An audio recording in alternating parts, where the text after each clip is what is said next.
İdman edərkən halı pisləşən şəxs vəfat edib. Hadisə Masallı İdman kompleksində baş verib. Rayonun Musaküçə kənd sakini 49 yaşlı Səbuhi Abbasov zalda idman edərkən özünü pis hiss edib. O yerə yıxılaraq başından xəsarətlər alıb.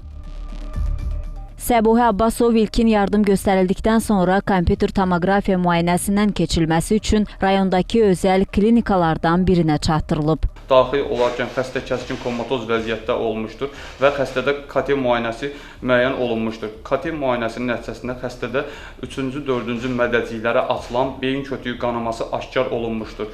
Xəstə yaxınlarının istək və razılığı ilə təcili tibbi yardım maşını ilə geriyə göndərilmişdir. Həkimlərin göstərdiyi tibbi yardıma baxmayaraq Səbuhi Abbasovun həyatını xilas etmək mümkün olmayıb.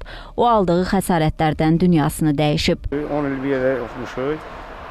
İdmançı uşaq idi, sağlam oğlan idi. Sadəcə idman zalında idman eləyəndə dayandı, dəyib rəhmətə getdi. İşimdə idim, öz işimdə idim. Zəng elədilər ki, uşaqlar, sinif yoldaşlarım ki, sinif yoldaşımız rəhmətə gedib. Aparıblar xəstəxanaya zada, orada rəhmətə gedib. Heç bir problemi, zadı xəstəliyi olmayıb. Yəni sağlam oğlan idi. Faktla bağlı araşdırma aparılır. Elşən Feyzullayev, Şəhla Poladova, Xəzər xəbər.